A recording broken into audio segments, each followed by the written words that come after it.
Alhamdulillahi Rabbil Alamin. La ilaha illallahul alimul halim. La ilaha illallah Rabbul arshil azim. La ilaha illallah Rabbus samawati sab'i wa Rabbul ardi wa Rabbul arshil karim. Ashhadu an la ilaha illallah wahdahu la sharika lah wa ashhadu anna Muhammadan abduhu wa rasuluhu la nabiyya ba'dah. Allahumma salli wa sallim ala sayyidina Muhammadin wa ala alihi wa ashabihi ajma'in wa sallama tasliman katsira amma ba'd. Faya ibadallah ittaqullaha haqqa tuqatih wa la tamutunna illa wa antum muslimun. Wa qala Allah ta'ala fi kitabil karim, a'udzu billahi minasy syaithanir rajim, bismillahir rahmanir rahim.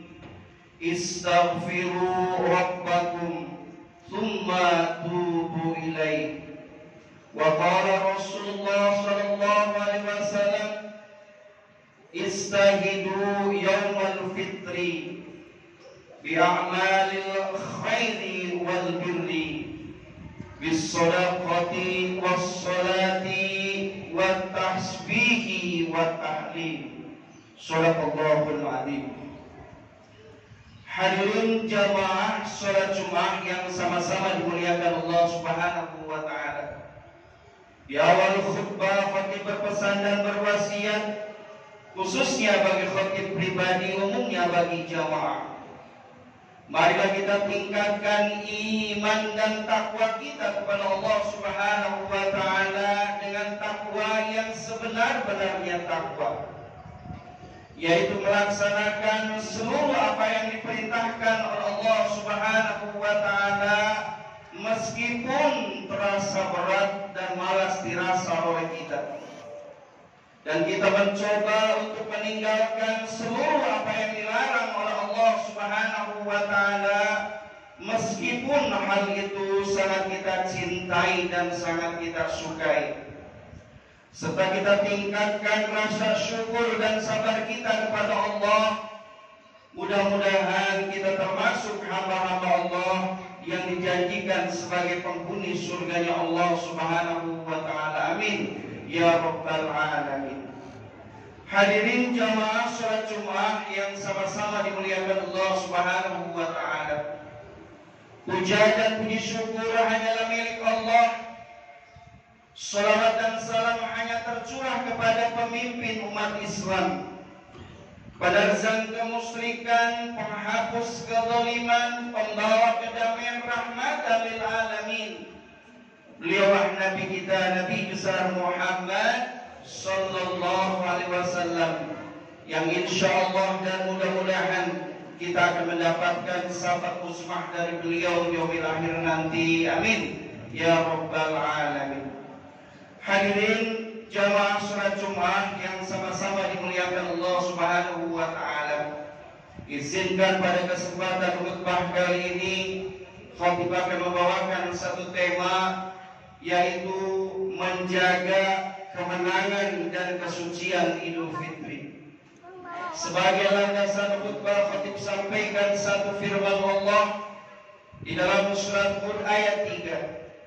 A'udzu billahi minasy syaithanir rajim. Bismillahirrahmanirrahim.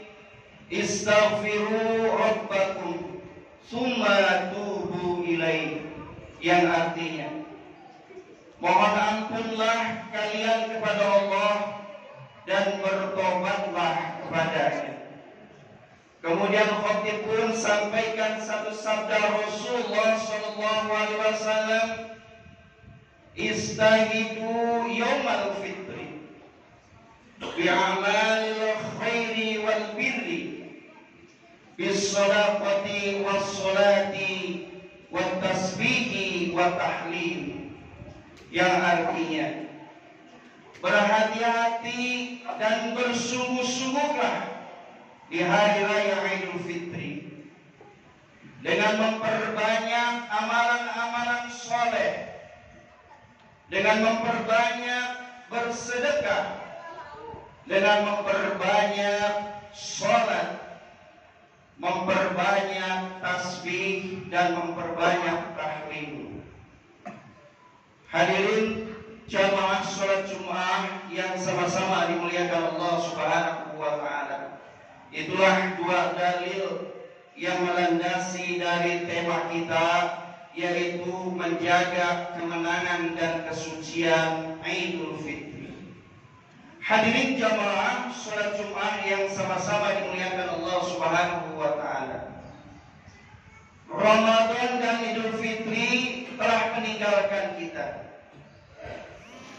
Sepekan sudah Idul Fitri berlalu, Ramadan pun berlalu, dan banyak kenangan di dalam bulan suci Ramadan tentang ibadah kita.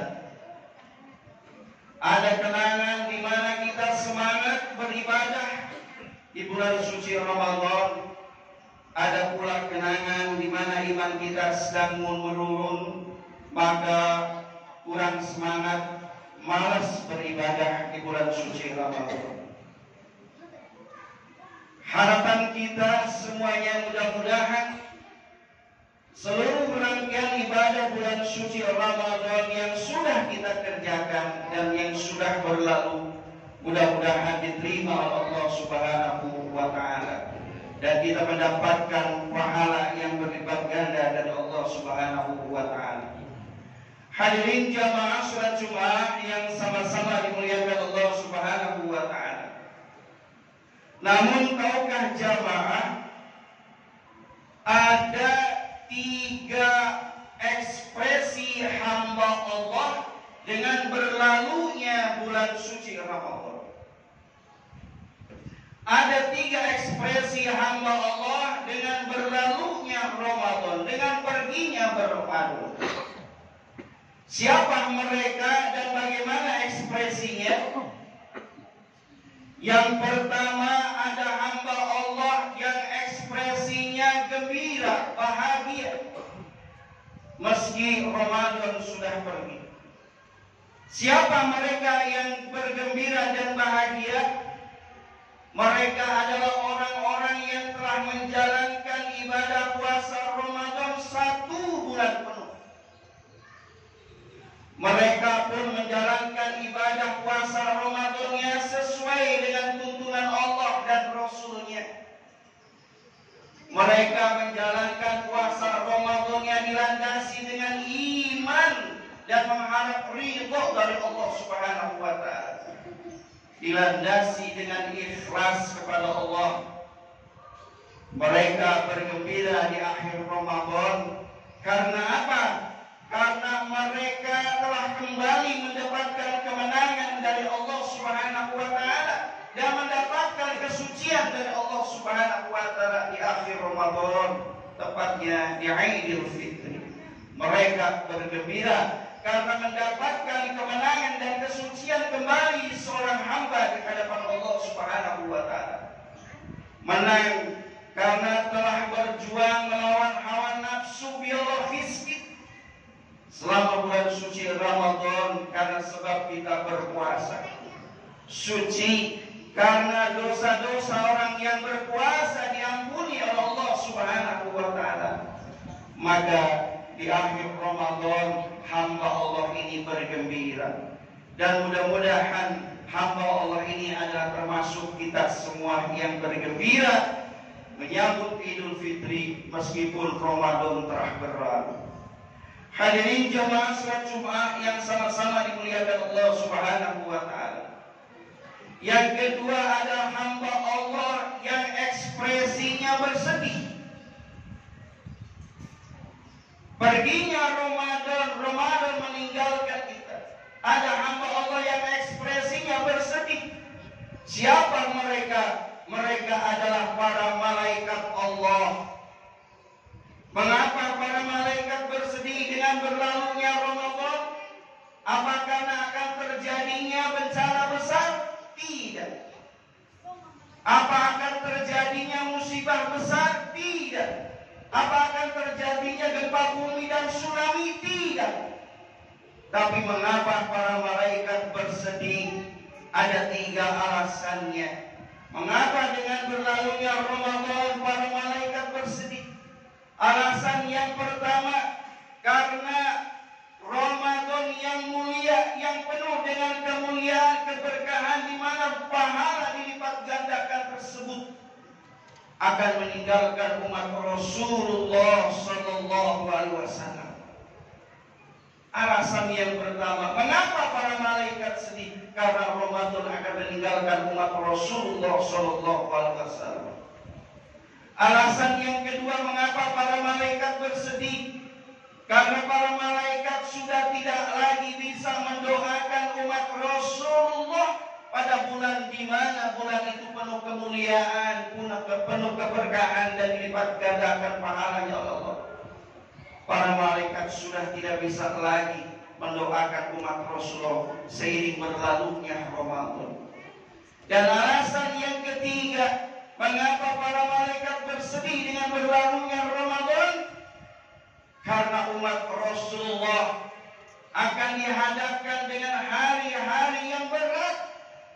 Mengapa akan dihadapkan dengan hari-hari yang berat?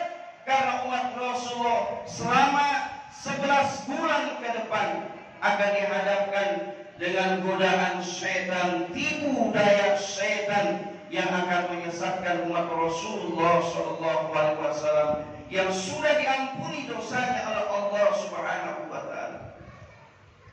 Jamaah sholat Jumat yang sama-sama dimuliakan Allah Subhanahu wa Ta'ala. Itulah 3 alasan mengapa para malaikat bersedih dengan berlalunya Ramadan. Hadirin jamaah sholat Jumat yang sama-sama dimuliakan Allah Subhanahu wa Ta'ala. Kemudian yang ketiga, ada hamba Allah yang ekspresinya marah, benci dan dendam.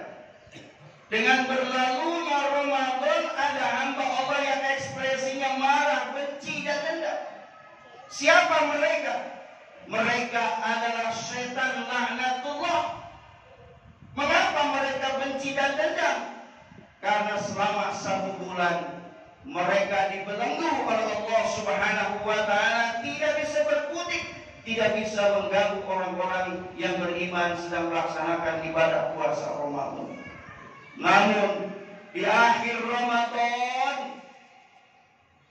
Allah membebaskan kembali setan-setan yang dibelenggu, dan setan-setan itu dengan membawa segudang pelampiasan marah, dendam dan benci kepada orang-orang yang telah berpuasa Ramadan dan kepada orang-orang yang telah diampuni dosanya oleh Allah Subhanahu wa Ta'ala.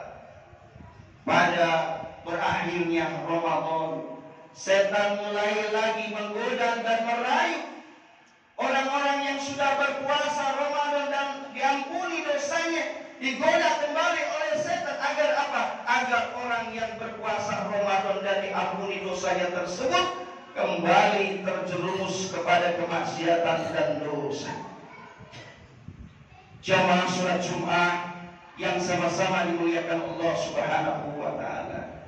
Setan laknatullah dengan berakhirnya Ramadan melampiaskan benci dan dendamnya pada orang-orang yang telah berpuasa Ramadan dengan menebar beberapa teror dan jebakan serta tipu daya. Ada yang digoda dengan mabuk-mabukan, ada yang digoda dengan berjudi, ada yang digoda dengan mengambil hawa nafsu, ada yang digoda malas beribadah. Maka wajarlah pada Idul Fitri, baru 1 hari saja Ramadan lewat dan Idul Fitri datang, banyak manusia yang terjebak atas tipu daya setan banyak manusia yang kembali berbuat maksiat dan dosa. Piknik kemana-mana, bertamasya kemana-mana di hari raya. Ada yang ke laut, ada yang ke gunung. Sampai pada akhirnya ibadah sholat 5 waktu ditinggalkan. Ini adalah jebakan setan, tipu daya setan di hari raya Idul Fitri. Dan tidak hanya di hari raya Idul Fitri. Godaan tersebut akan terus setan lanjutkan 11 bulan ke depan sampai kembalinya Ramadan. Hadirin jamaah salat Jumat yang sama-sama dimuliakan Allah Subhanahu wa taala. Maka pertanyaannya adalah, bagaimana sekarang tugas kita? Orang yang telah berpuasa Ramadan dan telah diampuni dosanya oleh Allah, bagaimana sikap kita? Maka tugas kita adalah mengawal kemenangan, menjaga kemenangan dan kesucian Idul Fitri ini. Jangan sampai kemenangan dan kesucian ini ternoda kembali karena tipu daya syaitan. Jamaah salat Jumat yang sama-sama dimuliakan Allah Subhanahu wa taala. Maka baginda Rasulullah sallallahu alaihi wasallam telah memberikan tuntunan kepada kita agar kita hati-hati, agar orang yang telah berpuasa Ramadan dan telah diampuni dosanya agar berhati-hati di hari raya Idul Fitri, bahkan menjalani hari-hari 11 bulan kemarin. Apa tuntunan dari baginda Rasulullah sallallahu alaihi wasallam? Di dalam sabdanya beliau bersabda, "Istahidu yaumal fitri bi'amalil khairi wal birri bis sadaqati was salati wat tasbihi wat tahlil." Kata baginda, hati-hati dan waspadalah umatku yang telah berpuasa Ramadan. Jaga kemenangan, jaga kesucian di hari bulan 11 bulan ke depan. Dengan cara apa? Baginda memberikan 5 tuntunan kepada kita agar kita pegang teguh-teguh 5 tuntunan ini untuk menjaga kemenangan dan kesucian 11 bulan ke depan. Yang pertama, kata baginda, bi'amalil khairi wal birri, perbanyaklah amal-amal kebaikan di hari-hari 11 bulan ke depan. Yang kedua, kata baginda, bis-shadaqati, perbanyaklah sedekah di hari-hari 11 bulan ke depan. Yang ketiga, kata baginda, bis-sholati, perbanyaklah sholat sunnah 11 bulan ke depan. Wat tasbihi, dan perbanyaklah sibukkan lisan kita dengan banyak bertasbih kepada Allah 11 bulan ke depan. Dan yang terakhir, wat tahlili, dan sucikan murnikan Allah dengan tahlil la ilaha illallah, la ilaha illallah. Lisan kita basahi dengan kalimat la ilaha illallah 11 bulan ke depan. Inilah 5 tuntunan dari baginda Rasulullah sallallahu alaihi wasallam sebagai amalan terbaik menjaga kemenangan dan kesucian kita 11 bulan ke depan. Dan inilah 5 amalan yang akan menangkal sebagai perisai dari godaan syaitan yang akan menipu daya kita 11 bulan ke depan.